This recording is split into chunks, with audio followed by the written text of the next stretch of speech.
أعوذ بالله السميع العليم من الشيطان الرجيم ومن الشياطين بسم الله الرحمن الرحيم لا إله إلا الله محمد رسول الله Assalamu alaikum wa rahmatullahi wa barakatuhu.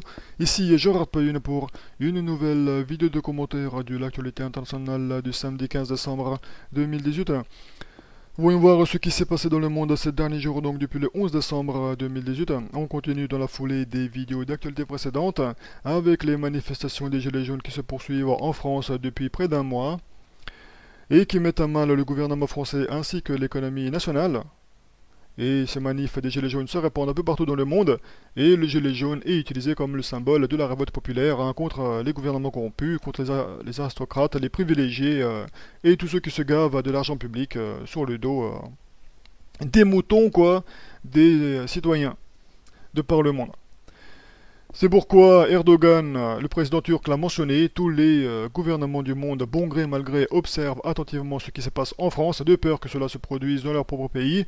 Et il y a même d'autres gouvernements qui mettent en garde leur propre population, et il y en a encore d'autres qui carrément prennent des mesures pour éviter que cela se produise dans leur pays. Comme par exemple l'Égypte, qui a pris la décision d'interdire la vente de gilets jaunes aux Égyptiens, aux habitants, aux consommateurs, quoi, aux citoyens égyptiens, pour éviter justement qu'il se produise là-bas à nouveau un soulèvement populaire comme cela s'est produit en 2011. Donc le gouvernement égyptien a décidé d'interdire aux vendeurs, aux commerçants, de vendre aux habitants des gilets jaunes. Et si les habitants, les Égyptiens veulent choper un gilet jaune pour une raison ou pour une autre, ils doivent aller chez les flics et obtenir leur permission, donc comme une sorte de mot écrit, et ensuite ils pourront acheter leur gilet quoi, avec la permission des flics. Donc dans tous les cas, ils auront été fichés, etc., etc. Et du côté de la Russie, il y a Poutine qui met en garde à sa propre population de manière détournée, quoi. Le président russe a souligné que Moscou ne voulait pas être témoin d'événements similaires à ceux de Paris où des pavés sont arrachés tandis que tout est incendié. Donc Poutine dramatise volontairement la population pour faire peur à sa propre population, quoi. Il dramatise la situation de manière volontaire, en déclarant «Nous ne voulons pas, n'est-ce pas?» Donc quand il dit «nous», c'est les Russes, quoi. C'est pas uniquement lui, quoi. C'est pas uniquement le gouvernement. Donc n'est-ce pas, hein, c'est pour dire, voyons, les Russes, hein, voyez ce qui se passe en France, hein, vous voulez pas une anarchie pour la Russie quand même, non? Si? Nous ne voulons pas, n'est-ce pas, connaître des événements similaires à ceux qu'a connu Paris, où des pavés sont arrachés et tout est incendié, car après le pays plonge dans une situation d'état d'urgence.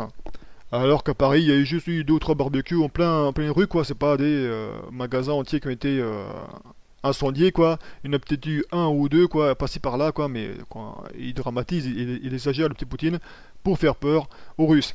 Malgré cela, d'après les visions, les prophéties et les rêves de certaines personnes, il est inévitable que se produise en Russie une guerre civile. Déjà, normalement, cette guerre civile se produirait de part et d'autre en Europe, une révolution générale, un soulèvement général des peuples, mais aussi dans divers pays du monde, hein, comme en Amérique, en Russie, etc. Donc toute cette guerre civile a été programmée par les satanistes, quoi, par l'élite, hein, par ceux qui sont là à tirer les ficelles hein, dans les coulisses, hein, la franc-maçonnerie principalement. Et donc ça a commencé avec la franc-maçonnerie française hein, qui a lancé ce mouvement-là, quoi. C'est pour ça que je mentionnais dans la vidéo chronique d'une révolte populaire programmée, hein, la patte de la franc-maçonnerie. Hein. Et pourquoi hein, les porte-parole des Gilets jaunes ont été choisis. Donc il n'y a pas de hasard là-dedans. Et la Russie a mentionné hein, que si jamais il y avait des manifs de Gilets jaunes en Russie, eh bien la Russie n'hésiterait pas à rentrer immédiatement en état d'urgence. Alors que en France, hein, le ministre de l'Intérieur Castaner a refusé de mettre la France en état d'urgence, quoi.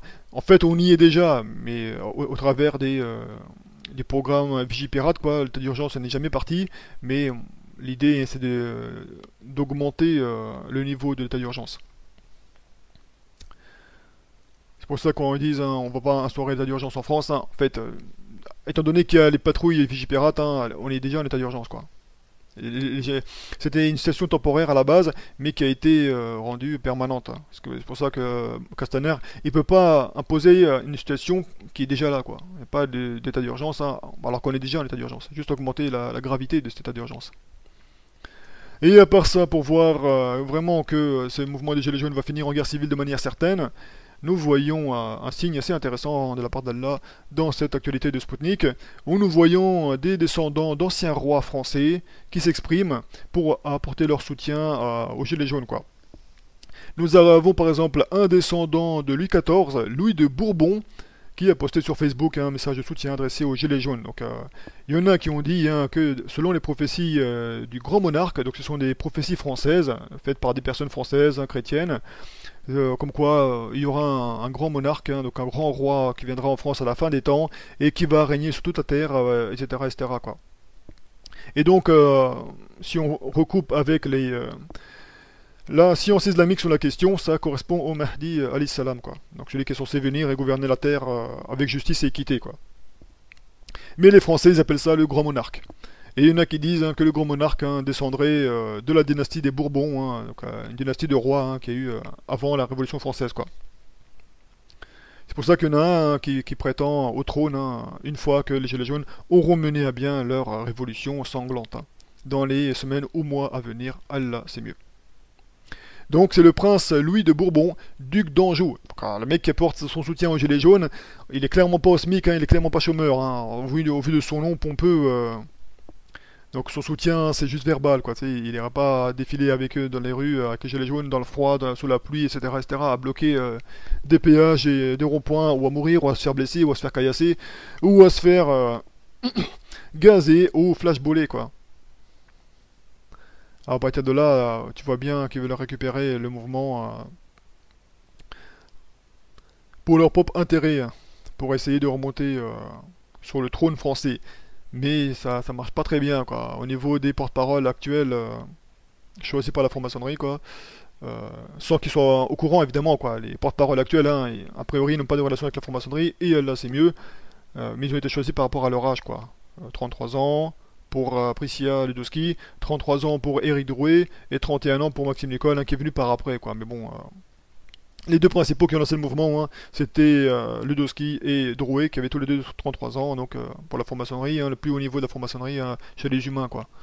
Pour te dire que c'est pas un hasard tout ça, quoi. C'est piloté joyeusement dans les coulisses, sans que les acteurs soient au courant qu'ils se font manipuler et qu'ils se font diriger dans une direction ou dans une autre, quoi. Ils pensent que ça vient de eux-mêmes alors qu'en fait pas du tout, quoi.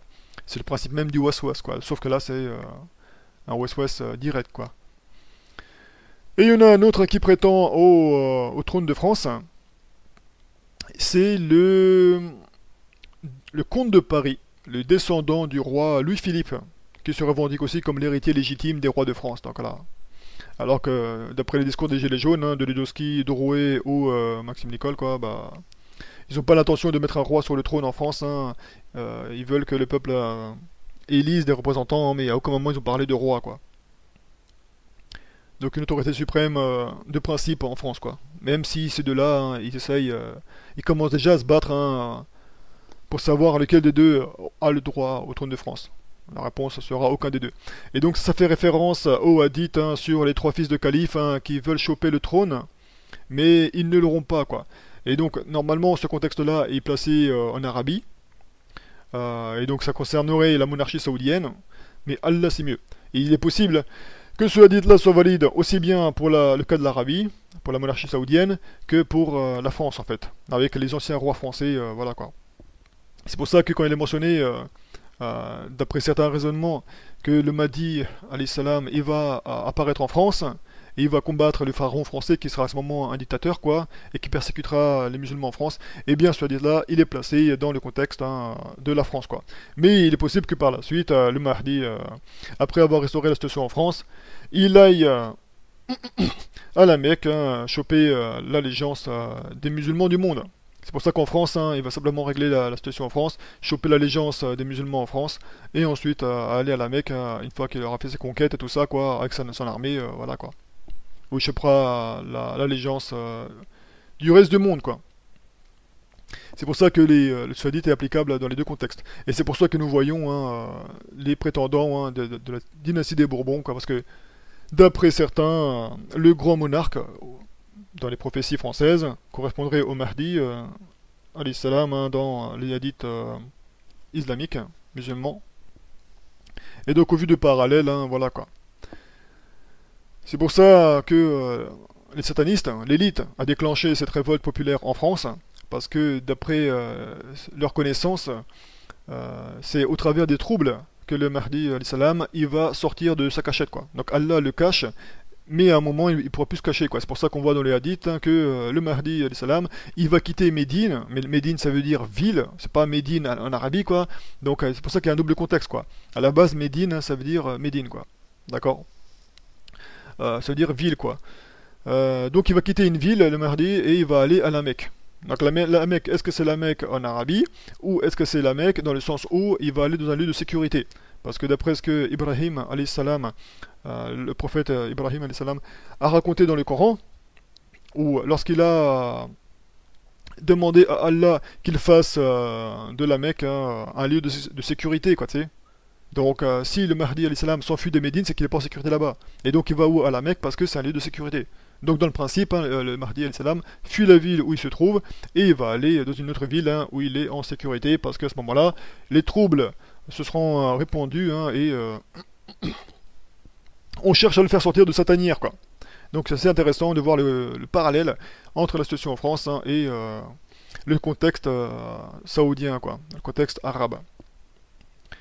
Donc on peut appliquer ça dans les deux contextes, hein. Il peut y avoir une allégeance aussi bien en France que en Arabie, hein, directement à la Mecque, hein, littéralement entre la pierre noire et la station d'Ibrahim. Et là c'est mieux. Voilà. C'est par rapport à ça que j'ai mentionné hein, les deux prétendants au trône français, quoi. Et donc c'est dans ce contexte-là que ces fils de calife ou fils de roi hein, qui prétendent au trône, hein, mais qui l'auront pas, bah voilà quoi. C'est valide aussi bien en France qu'en en Arabie, quoi. Où le Mohamed Ben Salman, il veut le trône d'Arabie, mais a priori, il l'aura pas, quoi. Dans tous les cas, l'Occident s'oppose à son règne, etc., etc. Comme on va le voir encore, quoi. C'est vraiment intéressant ce parallèle entre la France et l'Arabie, quoi. Et dans le contexte des manifs des Gilets jaunes, le gouvernement, comme par hasard, profite, on va dire, d'un événement qui s'est produit à Strasbourg. Certains disent que c'est un attentat, mais les termes les plus corrects, c'est une fusillade. Donc, il y a eu une fusillade le 11 décembre à Strasbourg, donc dans l'est de la France, quoi, en Alsace, et qui a fait plusieurs morts et plusieurs blessés.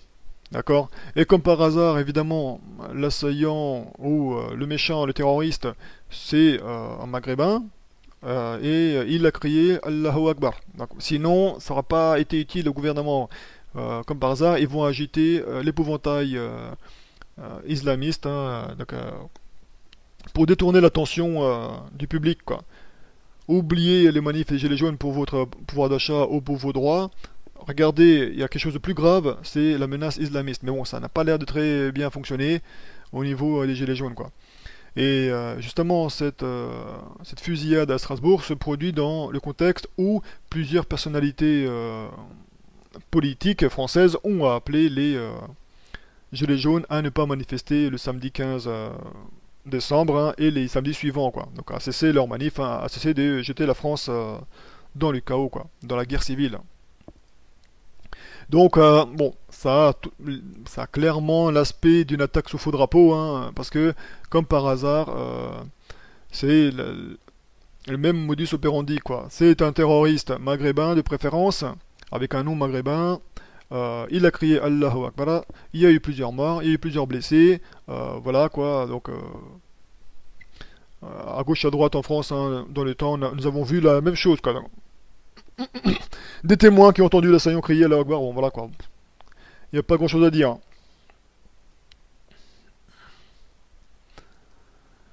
Et comme par hasard, l'auteur présumé de la fusillade a été abattu. Comme ça, c'est réglé. Ce serait dommage qu'on l'interroge et qu'en fait ils disent bah, que voilà, il a rien fait, qu'on lui a planté ça sur la gueule, quoi. Parce qu'en fait, ils ont choisi un fichier S qui avait commis pas mal de délits et ils lui ont affublé cette fusillade, etc., etc., quoi. Je sais pas ce qui s'est passé, Allah c'est mieux dans tous les cas. C'est clairement une attaque sous faux drapeau, et ils ont choisi un délinquant notoire, quoi, comme bouc émissaire, quoi, pour détourner l'attention des gilets jaunes de leur manifestation. Et ça n'a pas l'air de fonctionner.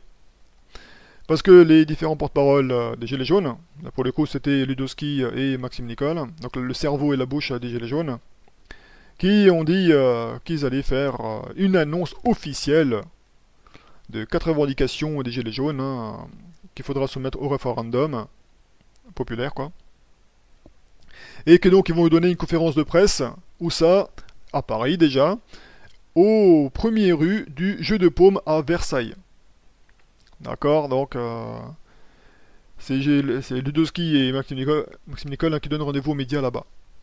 Donc là, ça pue déjà, pour te dire que vraiment, maintenant, ils s'enorgueillissent de reproduire le scénario de la Révolution française. Ils savent que ça va finir en carnage, mais eux, ils font des actes symboliques.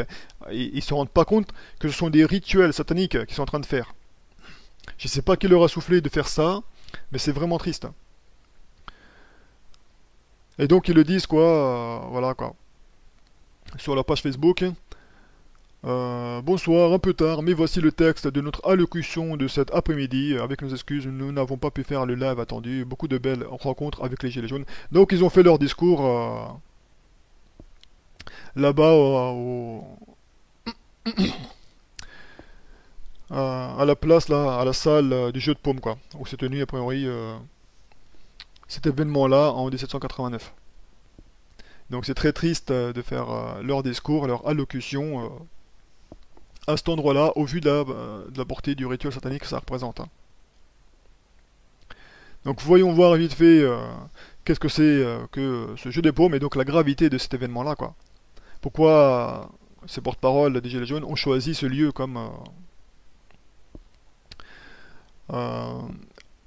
rendez-vous pour la conférence avec la presse. Le serment du jeu de paume, donc c'est pour ça qu'ils sont là-bas, à la rue du 1 rue Jeu de Paume à Versailles. Le serment du jeu de paume est un engagement solennel d'union pris le 20 juin 1789 à la salle du jeu de paume, justement là où ils ont donné la conférence de presse, à Versailles, par 300 députés du tiers-État. Le tiers-État, parmi les États généraux, c'était tous les députés qui représentaient le peuple. Donc il y avait le clergé, la noblesse et le tiers-État. Donc tous les tiers-États, c'est en gros 95% de la population, quoi. C'est pour ça que c'est le petit peuple qui a fait ce jeu de paume là, quoi. D'accord, c'est pas la noblesse, c'est pas le clergé. Bon, même temps, il n'y a plus de clergé, séparation de l'Église et de l'État, donc ça tombe par terre, quoi.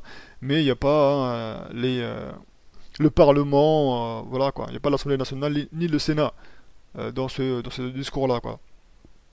Le gouvernement est mis hors jeu dans ce jeu de paume de 2018, de cette guerre civile qui s'en vient. Donc là, pour le coup, au lieu qu'il y ait 300 députés du tiers-État, là, on a deux porte-paroles des Gilets jaunes. On pourrait dire que c'est exactement pareil, quoi, si on met les choses dans le contexte. Et donc ça s'est produit le 20 juin 1789, et quelques mois plus tard, il y a eu quoi? Eh ben, il y a eu le carnage, quoi. D'accord. Voilà. Il y a eu l'Assemblée nationale constituante le 4 août 1789 avec l'abolition des privilèges, c'est-à-dire que les salaires abusifs des membres du gouvernement vont dégager, quoi. La déclaration des droits de l'homme le 26 août et les grands principes de la Constitution fin 1791, quoi. Voilà. Donc là, on est aux prémices de la guerre civile. C'est pour ça que c'est encore calme. Il y a 2 ou 3 manifs. Voilà, il y a 2 ou 3 morts, mais bon, c'est des accidents plus ou moins, quoi. Ou des petits fous, quoi. Mais bon, c'est pas encore le gouvernement qui massacre les gilets jaunes. Mais quand ça viendra, eh bien, personne ne pourra dire qu'on n'est pas averti et qu'on n'était pas en train de marcher dans l'histoire sanglante de la Révolution française de 1789. Et donc, suite à la fusillade de Strasbourg, l'Élysée appelle les Gilets jaunes à être raisonnables et à ne pas manifester samedi, quoi. Voilà. C'est pour ça que, comme par hasard, cette fusillade s'est produite le 11 décembre. La manif se produit le 15 décembre et eux ils appellent à ne pas manifester le 13, tu vois, juste après la fusillade. À la suite de la fusillade qui s'est produite mardi soir à Strasbourg, Benjamin Griveaux, c'est-à-dire le porte-parole du gouvernement français, s'est adressé aux Gilets jaunes en les appelant à ne pas descendre dans les rues samedi et ne pas mettre à nouveau à contribution les forces de l'ordre mobilisées dans la traque de l'assaillant de Strasbourg. Tu vois l'excuse à deux balles qu'ils utilisent pour te dire, après, il n'y a pas besoin d'être complotiste pour voir clairement que c'était orchestré tout ça, quoi. Ok. Il a créé Allahu Akbar, donc forcément c'est un terroriste islamiste de Daesh, des talibans, des frères musulmans, des Ouïghours, qui d'autre? Qui j'ai oublié? De Che Guevara? J'ai oublié quelqu'un là-dedans, dans la liste? On va mettre un dossier, faut arrêter d'abuser, quoi, tu sais. Voilà, donc, ce que nous demandons aux Gilets jaunes, c'est la responsabilité d'être raisonnable samedi et de ne pas aller manifester, c'est ça, oui. Il n'est pas raisonnable de manifester car nos forces de l'ordre et de sécurité ont été mises à contribution énormément ces dernières semaines, a lancé M. Griveaux, quoi, le porte-parole du gouvernement. Et bah, c'est pour ça que les Gilets jaunes vont continuer la pression. Et ces déclarations du gouvernement ont motivé davantage les porte-paroles, ainsi que tous ceux qui appellent aux manifs de part et d'autre en France. Et au niveau du Parlement, il y a eu un parti politique, a priori c'est la France Insoumise, donc l'extrême gauche qui a essayé de renverser le gouvernement de Macron, mais ça a échoué. La motion de censure contre le gouvernement Philippe a été rejetée, quoi, donc à poubelle, quoi. L'idée ici, c'est que le gouvernement ne doit pas être dissous, ne doit pas être dégagé, afin que les manifs des Gilets jaunes se finissent en guerre civile. Parce que si le gouvernement de Macron dégage, forcément la légitimité du mouvement des Gilets jaunes se casse gentiment aussi, quoi. D'accord? Tout du moins, la République telle qu'elle est actuellement, elle ne va pas dégager si le gouvernement se casse la gueule avant même que les Gilets jaunes le dégagent, quoi. Donc c'est aux Gilets jaunes de dégager le gouvernement et pas aux partis politiques actuels, comme la France Insoumise de Mélenchon ou de Le Pen, etc., etc., quoi. Il y a aussi, toujours au niveau d'Edouard Philippe, le Premier ministre, qui a refusé d'aborder la question de l'immigration. Donc il est hors du débat, quoi. Après oui, c'est au niveau du Parlement, quoi. Ce jeudi, Édouard Philippe, le Premier ministre français, a évoqué dans son allocution que lors du débat national, les 4 sujets principaux seront abordés. Sauf qu'un jour avant, le président Macron avait parlé de 5 sujets, dont l'immigration. Ce manque de cohérence n'est pas passé inaperçu et a fait exploser le net de critiques contre le gouvernement. En gros, si on ne parle pas de l'immigration, c'est par rapport au pacte de Marrakech qui a été signé par la France et qui va faire venir en France énormément de migrants, quoi, d'accord? Évidemment, nourris, logés, blanchis par l'argent du contribuable, c'est-à-dire au travers des impôts. Et chose très étrange, c'est qui va nourrir ces migrants, l'argent de l'État, mais aussi les associations, quoi, comme Resto du Cœur, etc., etc., quoi, la banque alimentaire, tout ce que vous voulez. Et il y a une chose assez étrange, pour bien voir que vraiment ceux qui ont repris les rênes de ce qu'avait créé Coluche, avec les Restos du Cœur, eh bien maintenant à notre époque ce sont des pourritures. Par exemple, nous avons plusieurs cas en France, il y a plusieurs utilisateurs sur Facebook qui ont mentionné, ce sont des gilets jaunes, qui ont voulu apporter pour les fêtes de fin d'année au SDF, et parce que c'est l'hiver, et bon, ils ont voulu apporter au Resto du Cœur des victuailles, comme on dit, de la bouffe, etc., de la nourriture. Et les Restos du Cœur ont refusé les dons de nourriture parce que justement ça provenait des gilets jaunes. Donc les bénévoles, ils ont accepté la nourriture, mais après ils en ont parlé à leur responsable, et le responsable des Restos du Cœur, dans chaque département, a priori ou presque, a refusé les donations provenant des Gilets jaunes. D'accord, les bénévoles, eux, ils veulent bien, parce que bon, c'est des bénévoles, mais ceux qui sont à la tête des Restos du Cœur, ils refusent, parce qu'ils sont évidemment avec le système. C'est ça qui est triste, c'est que les Restos du Cœur ont été repris par le système. Et donc, quand vous faites un don financier donc, par transfert bancaire à Restos du Cœur, sachez à qui ça va. D'accord? Si vous voulez faire un don, eh ben, donnez directement de la nourriture ou aller directement à la rencontre hein, des SDF et tout ça, quoi. Si vous voulez être sûr que l'argent ne tombera pas dans des Macron qui s'invitent dans des organisations humanitaires, quoi. Parce que ça, c'est quand même très grave, tu vois. C'est pour ça, comme le mentionnent certains utilisateurs sur Facebook, voilà pourquoi les enfoirés ne soutiennent pas les gilets jaunes, mais soutiennent Macron. Ce sont vraiment des enfoirés, et ils portent bien leur nom. Donc les enfoirés, hein, c'est l'émission à la télévision qui permettait de promouvoir les Restos du Cœur et d'inciter les Français à faire des dons, quoi, au Restos du Cœur. Quoi, ils ont fait un truc musical hein, qui s'appelle Les Enfoirés, quoi. Plusieurs stars, plusieurs célébrités qui chantaient comme des casseroles, quoi, pour réunir des dons pour les Restos du Cœur. Mais maintenant, quand on sait qui dirige les Restos du Cœur, a refusé la nourriture provenant des Gilets jaunes, tu sais clairement hein, qu'ils sont pas là pour nourrir les SDF, mais ils sont là pour avoir un salaire en profitant de la charité des Français. Voilà comment, pourquoi le châtiment d'Allah doit venir sur la France. C'est très très grave. Maintenant, quand vous faites un don à la banque alimentaire ou au Resto du Cœur, tu sais pas à qui ça va, quoi. Moi, je le fais quand même au niveau de la banque alimentaire, mais je donne pas d'argent, quoi. De la nourriture, hein, voilà, mais puisqu'ils squattent dans les magasins, donc c'est avec la, comme dit, c'est là, quoi. Ça efface des péchés, etc., quoi. Et on a l'agrément d'Allah. Bref, on fait de la charité pour plusieurs raisons. Et voilà, quoi.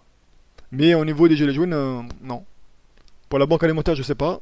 Mais c'est clair qu'au niveau des Restos du Cœur, les responsables, hein, ils refusent d'accepter les dons provenant des gilets jaunes. Ceux qui s'identifient explicitement comme gilets jaunes, quoi. C'est ça qui est vraiment triste.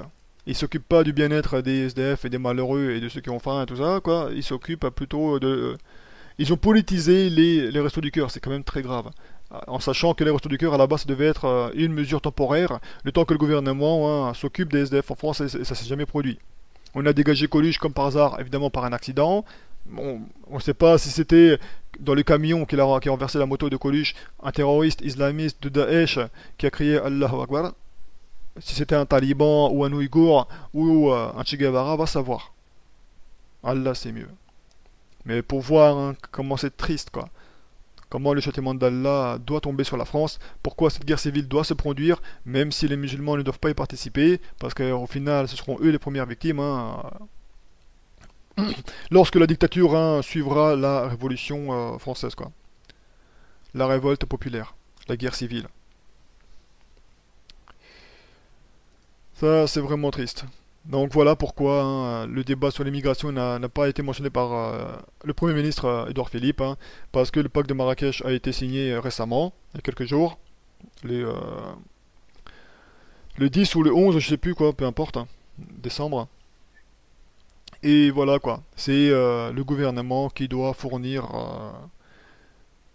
donc nourrir, loger et blanchir tous les migrants que l'ONU va leur imposer. Donc il y aura sûrement un quota, quoi, voilà. Donc si déjà le gouvernement français ne veut pas s'occuper des SDF, d'où l'émergence des Restos du Cœur, imaginez qu'est-ce que ça va être au niveau des migrants, quoi. Si ça se trouve, les migrants, dans le cas de l'ONU, eux, ils seront bien traités. Par contre, les SDF en France, hein, ils ne le seront pas, quoi. Ils sont français, ils ont la carte d'identité française, mais ils sont dans la rue. Mais comme c'est pas des migrants, ils sont pas traités aussi bien que les migrants. C'est clairement, tout ça, c'est vraiment effectué, c'est vraiment planifié pour inciter à la colère et à la destruction mutuelle, quoi. Que les gens s'entretuent. C'est pour ça qu'actuellement, les Gilets jaunes hein, vont dans le sens de dégager l'État. Et après, une fois qu'on a dégagé le gouvernement, etc., quoi, ils disent qu'ils vont établir un système juste où tous les gens auront de quoi manger, etc., etc. Parce que la France est un pays riche, blablabla, blablabla. Sauf que ce qu'ils ne savent pas, c'est que c'est la franc-maçonnerie qui va diriger hein, la guerre civile. Et que c'est la franc-maçonnerie qui va donner l'issue de la guerre civile, qui régnera, de quelle manière, etc., etc., quoi. Donc, bon, pour nous les musulmans, c'est très mauvais ça. Ça sont les camps de concentration, etc., etc. Donc pour ceux qui peuvent fuir la France, qui ont de la famille au Maghreb, hein, je vous dis barrez-vous avant que ça pue, parce que là, les manifs des Gilets jaunes, c'est encore gentil. Vous avez vu les autres pays du monde qui commencent à trembler, quoi. Et des manifs qui se répandent à gauche à droite en France. Et là, il y a deux porte-paroles des Gilets jaunes qui sont allés se pavaner devant la salle du jeu de paume. en imitant un événement passé qui précédait le massacre et le carnage de la Révolution française, pour te dire, la confrontation directe avec le gouvernement, ouais, et que ce ne sont plus des manifestations mais des morts, quoi. Moi je vous dis, hein, si vous voulez vous barrer, hein, il vous reste quelques semaines, quoi. Parce que dans quelques mois, si ça se trouve, vous ne pourrez même pas quitter le pays. Ça, c'est pour vraiment ceux qui ont de la famille au Maghreb, quoi. Et qui ont le moyen de s'installer là-bas. Vous fuirez la guerre en France, la guerre civile, les camps de concentration. Mais bon, si après il y a des manifs hein, au Maghreb, hein, voilà quoi. Ça peut se répandre partout. Dans tous les cas, vous n'aurez pas les horreurs de la guerre civile en France, ni les horreurs que subiront les musulmans et les banlieusards après la guerre civile, au travers de la dictature militaire qui prendra le contrôle de la France. Et a priori, ce sera aussi dans un contexte hein, de guerre mondiale. La guerre mondiale devrait pas, enfin, devrait pas trop tarder hein, après la guerre civile normalement. Mais dans tous les cas, il semblerait, et là c'est mieux, que la guerre civile se produise avant la guerre mondiale. C'est pour ça qu'on aura une dictature militaire, parce qu'en même temps, euh, les militaires s'occuperont de l'envahisseur russe. Donc tout est vraiment bien planifié, organisé, c'est pas du hasard quoi. Donc comment ça s'est passé le 15 décembre 2018 au niveau des manifs des Gilets jaunes? Eh bien comme d'habitude, hein, les flics, le gouvernement s'est débrouillé pour empêcher les Gilets jaunes d'accéder à Paris quoi. Donc ils ont bloqué les cars, les trains, les péages et tout ça quoi. Donc tous ceux qui avaient des gilets jaunes, évidemment, ils ne peuvent pas monter sur Paris, ils étaient bloqués. Donc ils ont manifesté dans leur propre ville. Et au niveau de Paris, ils ont bloqué les gens pour les empêcher de marcher, hein, de défiler dans la rue quoi. Non, c'est vous restez là, vous restez parqués comme des moutons quoi. Vous bougez pas quoi. C'est pour ça que là pour le coup par la suite il y a cette fois-ci encore une fois comme à la salle du jeu de paume quelques jours auparavant. Euh, il y a Priscilla Ludowski ainsi que Maxime Nicole hein, qui ont répété le discours, l'allocution qu'ils ont fait aux médias, mais devant un parterre de gilets jaunes, quoi. Que Maxime Nicole a estimé à plusieurs milliers. Et ça, c'était devant la place de l'Opéra à Paris, quoi. C'est pour ça que ceux qui voulaient se rendre à l'Opéra pour écouter les discours et tout ça, quoi, le rassemblement des gilets jaunes, eh bien, ils étaient bloqués par les flics. Les CRS et compagnie, non monsieur, vous n'avez pas le droit de passer quoi. Si tu veux aller dans un magasin, n'importe lequel, tu vires ton gilet jaune et tu peux passer. Par contre, si t'as un gilet jaune et tu veux traverser la barricade, hein, tu peux pas quoi. Les CRS qui te disent niet. Pour te dire que le gouvernement qui prétend qu'il n'y a que 10 000 manifestants dans toute la France, quoi, c'est vraiment qu'ils te prennent pour un abruti. Et quand ils te disent qu'il y a très peu de manifestants à Paris, hein, c'est parce qu'ils font tout leur possible pour bloquer tous les moyens de parvenir à Paris, que ce soit train, car, voiture, pour l'avion je sais pas encore, ah là c'est mieux, hein, mais bon voilà quoi. C'est pour ça que le gouvernement joue au chat et à la souris avec les gilets jaunes, hein, et ça va mal se terminer cette histoire quoi. Ça va clairement se terminer en guerre civile, d'après les prophéties. Et d'après la situation qui est clairement visible, et d'après la réaction des gouvernements dans le monde quoi. Et donc pour le coup, hein, les Gilets jaunes ont commémoré les victimes de la fusillade de Strasbourg, blablabla, pour justement en même temps faire un bras d'honneur involontaire au gouvernement qui a justement agité l'épouvantail islamiste hein, pour détourner l'attention des Gilets jaunes, hein, mais voilà quoi. Si les Gilets jaunes commémorent les victimes de la fusillade de Strasbourg, hein, ça veut dire qu'ils ont avalé cette grande couleuvre, hein, cette grande blague, cette fumisterie quoi. Après, il y a peut-être eu des morts pour de vrai, des blessés pour de vrai, mais tout ça, hein, ça a été organisé clairement, quoi. Alors, c'est mieux ce qui s'est passé, réellement, ça m'intéresse pas, mais ça, c'est pas un bon signe hein, que les Gilets jaunes commémorent les victimes de la fusillade de Strasbourg, parce que euh, ce qui va terminer, ce qui va arriver à l'issue de la guerre civile, c'est justement, hein, maintenant qu'on s'est occupé du gouvernement, maintenant qu'on a dégagé Macron et compagnie, on va s'occuper hein, des terroristes islamistes de Daesh, de talibans, etc., etc. quoi. Tu vois? C'est ça le problème, c'est que les Gilets jaunes se font manipuler, quoi. L'État, et là c'est mieux, crée un false flag à Strasbourg, une attaque sur faux drapeau, et le peuple, les moutons, sans réfléchir, hop là, on commémore les victimes. Les mecs, vous savez même pas ce qui s'est passé. Les médias vous disent qu'il y a eu ça, ça, ça et ça, on commémore. Et ça se trouve, il s'est rien passé, les mecs. Hein. C'est pas grave, on commémore pour le principe.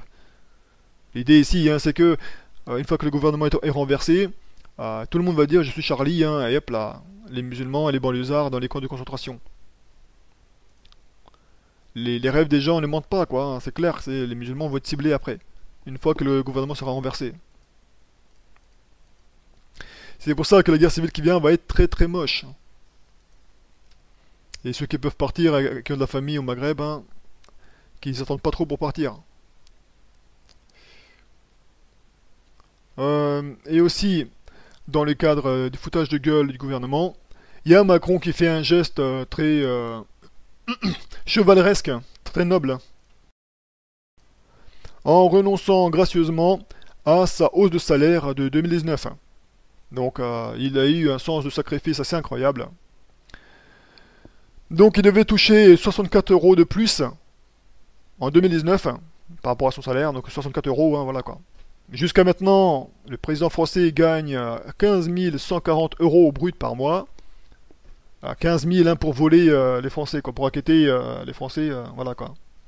Il se sert dans la caisse publique, voilà quoi. C'est lui qui s'est décrété ce salaire-là. C'est triste. C'est pour ça que justement quelqu'un qui gagne ce salaire-là ne peut pas représenter des Français, c'est clair. C'est pour ça que le Parlement ne peut pas représenter le peuple français, pour le coup ici, hein, les Gilets jaunes, qui pour le coup jouent le rôle hein, de tiers-État dans le contexte de la Révolution française. 15 000 euros pour le président, 14 000 euros hein, pour les députés et divers membres du gouvernement. Voilà comment ils te volent quoi. Et après ils font genre, bon on annule notre hausse de salaire de 64 euros quoi. Qu'est-ce que c'est 64 euros sur 15 000 euros? Sérieux. Pour te dire comment ils se foutent de ta gueule. À part ça, dans le reste de l'Europe, maintenant qu'on a terminé avec les gilets jaunes pour cette vidéo-ci, voyons voir de quelle manière les tensions continuent de monter dans le reste du monde, là pour le coup, en Europe, dans les Balkans, puisque même si la guerre civile se prépare en France, et donc aussi dans le reste de l'Europe et dans le reste du monde, il y a aussi la guerre mondiale qui doit être préparée. Donc il y a des étapes qui sont menées en ce sens. Hein. Le Parlement kosovar a voté en faveur de la création d'une force armée. Le Parlement de la République autoproclamée du Kosovo a adopté vendredi en deuxième lecture un ensemble de lois prévoyant le changement de mission de la force de sécurité du Kosovo et sa transformation en l'armée nationale du pays. Donc c'est pas vraiment quelque chose d'impressionnant, puisque c'est seulement quelques milliers de militaires, quoi, mais c'est symbolique en fait. Parce que d'après les visions d'Irmayer, le Kosovo, hein, ou plutôt dans les Balkans, il doit se produire un événement, un assassinat qui fait que la guerre mondiale commence par les Balkans, quoi. C'est pour ça que j'observe cette situation là-bas. Après la transformation de la force de sécurité du Kosovo, ses effectifs pourraient atteindre les 5000 engagés à temps plein, auxquels s'ajouteraient 3000 réservistes. Donc une force armée de 8000 Kosovars, hein, prêts à en découdre avec les Serbes. De 1999 à aujourd'hui, la sécurité de la République autoproclamée du Kosovo a été assurée par les militaires de l'OTAN. Donc tu te demandes hein, qui a provoqué cette division entre la Serbie hein, et le Kosovo, hein, c'est l'OTAN. Parce que le Kosovo est une province serbe à la base, quoi. Oh, et même la Serbie faisait partie de la Yougoslavie à la base. Et comme un gros foutage de gueule de la part de l'OTAN, qui s'exprime sur la question, l'OTAN fait mine de regretter la décision du Kosovo de créer une armée, donc ils font semblant, quoi. Il a également ajouté, hein, le secrétaire général de l'OTAN, quoi, que l'OTAN été contraint de réexaminer le niveau d'engagement de l'OTAN auprès de la force de sécurité du Kosovo. Donc ils font genre, oh c'est triste, hein, on n'est pas content quoi. L'OTAN regrette l'initiative du Kosovo parce que ça accroît les tensions dans les Balkans et ils veulent pas ça parce qu'ils veulent la paix mondiale, parce que l'OTAN c'est des gentils, c'est des colombes, blablabla, et c'est ça, oui. Ils te mentent au plein visage quand tu sais, mais t'es au courant que je sais que tu mens là, mais non tu sais pas, chut. Fais comme si t'avais rien entendu. Non mais je sais que tu mens, non, non, chut, faut pas le dire. Pense-le mais le dis pas quoi, tu sais. Dans tous les cas, le chef du Kosovo, quoi, le dirigeant du Kosovo qui souhaite que son armée devienne un allié de l'OTAN très fidèle et très loyal. Donc l'OTAN ne regrette pas du tout, quoi, parce que le leader du Kosovo promet obéissance et loyauté totale à l'OTAN, donc à l'Amérique, donc à l'Occident. Et donc hein, faire la guerre à la Serbie, hein, Serbie qui est allié principal de la Russie, même si elle prétend avoir un statut neutre comme les Suisses, sauf que ça marche pas quoi. Étant donné que les Russes ont filé pas mal de matos militaires bien cher à la Serbie, et la Serbie l'a accepté. C'est pour ça que le conflit dans les Balkans a franchi une nouvelle étape quoi. Tout du moins, ça progresse pas mal au niveau de la guerre mondiale quoi. Les pièces du puzzle se mettent en place. Et au niveau de Moscou, évidemment, ça gueule. La création de l'armée du Kosovo est une violation de la résolution de l'ONU.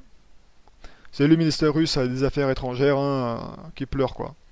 Le 14 décembre, le Parlement a décidé à Pristina, donc la capitale du Kosovo, de transformer les forces de sécurité du Kosovo en une armée à part entière. Cette démarche est une grossière violation de la résolution 1244 du Conseil de sécurité de l'ONU qui vise à dégrader sérieusement la situation dans les Balkans et qui risque de faire reprendre le conflit militaire dans la région, et donc forcément mener à une guerre mondiale.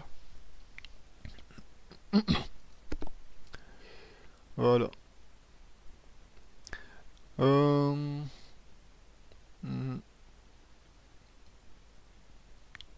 Moscou a dit espérer que les forces internationales au Kosovo prendraient les mesures nécessaires pour dissoudre l'armée du Kosovo. C'est-à-dire, hein, les forces internationales, c'est justement celles qui protégeaient le Kosovo contre la Serbie, et donc contre la Russie, donc les forces MINUC et KFOR.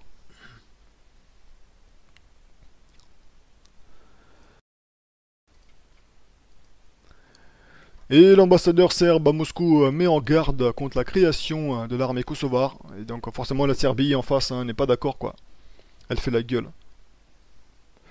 L'ambassadeur serbe en Russie a qualifié d'absurdité politique et morale la décision du Parlement du Kosovo de créer une armée nationale adoptée plus tôt dans la journée.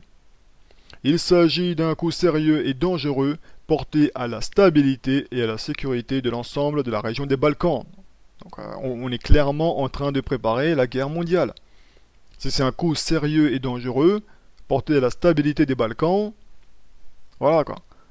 La soi-disant armée du Kosovo succède à l'organisation terroriste séparatiste qu'elle a dénommée Armée de libération du Kosovo, qui est soutenue hein, par l'OTAN quoi. Qui effectuait des nettoyages ethniques parmi les Serbes et le reste de la population non albanaise. Voilà, en gros, hein, ces Kosovars, hein, ce sont des Albanais en fait, hein, en Serbie, et ils ont fait les séparatistes par la suite, quoi, en éliminant les Serbes dans cette province-là, quoi. Ce qui fait que l'OTAN leur est tombé sur la gueule, hein, et la France aussi, on verra ça un peu plus tard, Inch'Allah. Et au niveau du président serbe, Vučić, la Serbie demande une réunion d'urgence du Conseil de sécurité de l'ONU. D'accord, donc il n'est pas content. Le président serbe n'est pas content vis-à-vis de cette situation, mais à un niveau, voilà quoi. Le Conseil de sécurité de l'ONU ne sert absolument à rien puisque ça a été créé par les États-Unis. Et le veto de l'ONU, enfin des États-Unis, va balancer à la poubelle toute discussion engagée par la Russie ou par un de ses alliés.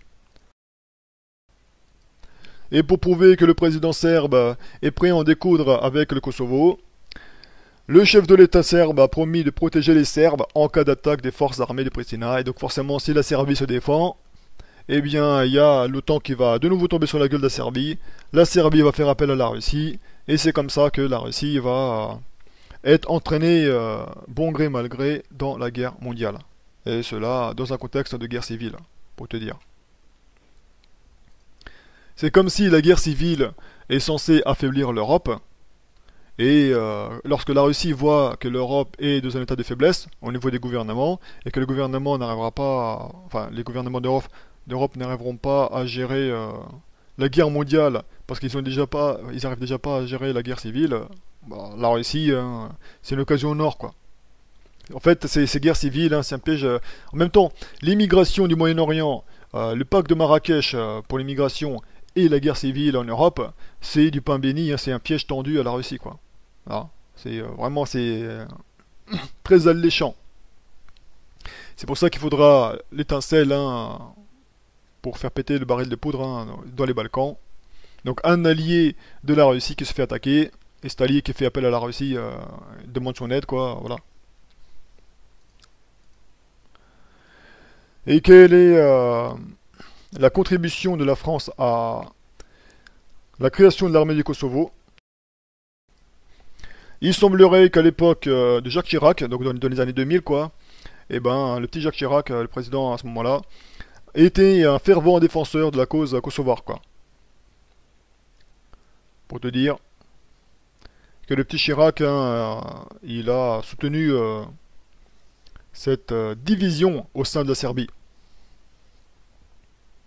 Et Sarkozy hein, a poursuivi en 2008, donc 8 années plus tard, quoi, ou 9 années plus tard, en reconnaissant, en faisant en sorte que la France reconnaisse l'indépendance autoproclamée du Kosovo.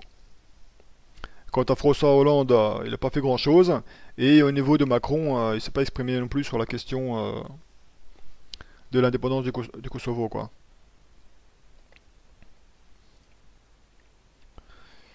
Ouais.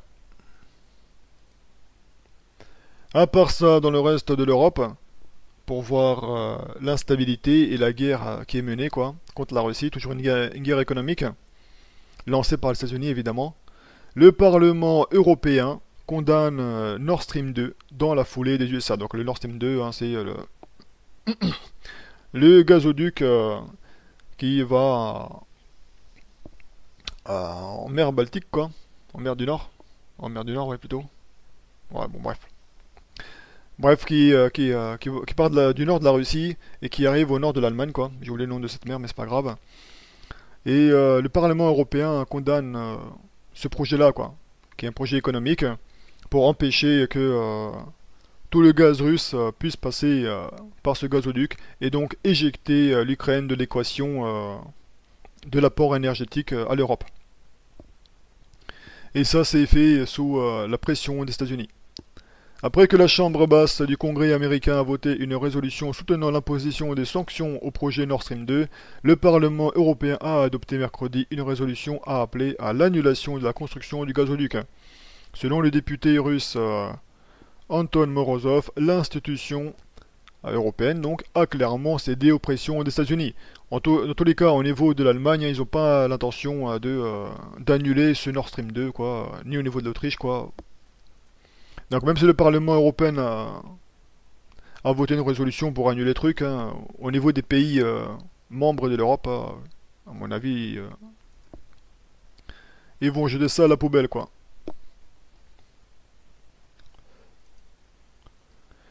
Et au niveau de la question du Yémen, pour bien voir aussi que là, encore une fois, l'Amérique essaye de tordre la main à la monarchie saoudienne pour mettre sur le trône saoudien la marionnette qui arrange les États-Unis, quoi, l'Occident en général. Le Sénat américain défie Trump et Riyad sur le soutien accordé aux Saoudiens au Yémen. Les sénateurs américains ont adopté une résolution à forte portée symbolique visant à interdire tout soutien militaire à l'Arabie Saoudite dans la guerre au Yémen. Parce qu'évidemment, hein, c'est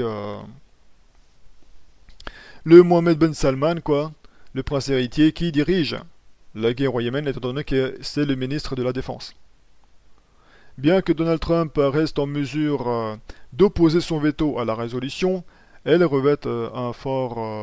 elle revêt un fort caractère symbolique, reflétant l'hostilité des sénateurs au conflit yéménite et leur déception devant la réaction américaine à l'assassinat du Khashoggi. Donc c'est seulement maintenant que les Américains commencent à se soucier des Yéménites. Donc c'est clairement de l'hypocrisie, du foutage de gueule, et ce qu'ils veulent en réalité, c'est dégager le Mohammed Ben Salman du pouvoir en Arabie, quoi. Et cela sous l'influence de l'élite satanique américaine. C'est pour ça que juste après, on voit une autre résolution qui avait été votée au Sénat américain par rapport à Khashoggi, quoi. Le Sénat américain accuse le prince héritier saoudien d'être responsable du meurtre de Khashoggi. Le Sénat américain a adopté jeudi à l'unanimité une résolution tenant le prince héritier saoudien Mohammed Ben Salman Al Saoud pour responsable du meurtre du journaliste Khashoggi. Voilà, c'est clairement un coup de l'État profond américain visant à empêcher la montée sur le trône de Mohammed Ben Salman, quoi. L'Occident n'en veut pas. À part ça, au niveau de la Turquie et de la Syrie, quoi, la Turquie veut prendre la ville de Manbij, au nord de la Syrie, mais les Américains ont réussi à se jouer, à se moquer des Turcs, et ont retardé l'invasion des Turcs. Ce qui fait que maintenant, la Turquie a pété un câble. Donc il y a Erdogan qui déclare: depuis hier, nous avons lancé une opération en Irak, nous avons mené une opération aérienne à Sinjar, d'où nous sommes constamment menacés. Et ce n'est pas tout. Nous sommes déterminés à rétablir la paix à l'est de l'Euphrate. Nous sommes déjà trop en retard et ne pouvons pas perdre plus d'une journée. Par nos actions en Syrie, nous protégeons non seulement la sécurité de notre pays, mais également la paix dans la région.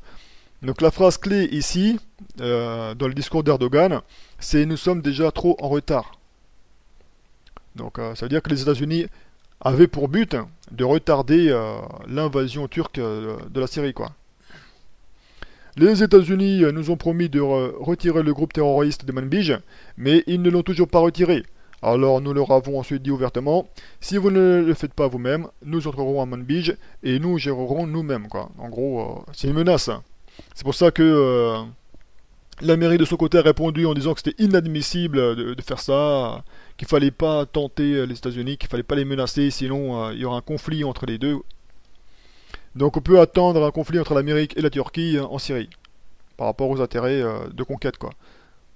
La Turquie utilise l'épouvantail kurde pour se choper du territoire syrien, et du côté de l'Amérique, ils veulent garder ce territoire à l'est de l'Euphrate pour eux-mêmes, hein, pour contrôler le Moyen-Orient. Alors que la Turquie veut éjecter les États-Unis du Moyen-Orient et devenir elle-même maître du Moyen-Orient. Partager le pouvoir avec l'Iran, quoi. Voilà. C'est ce qu'il a déclaré, le petit Erdogan. Qui va rentrer dans Manbij, hein, que ça plaise ou non, aux Américains. Et les Américains, ils ont répondu: on va vous taper sur la gueule, quoi. C'est inadmissible vos déclarations. Donc forcément, on va vers une confrontation entre la Turquie et l'Amérique. Donc encore une fois, c'est une pièce du puzzle de la guerre mondiale, hein, qui se met en place. L'impatience de la Turquie. La déstabilisation effectuée par le Kosovo.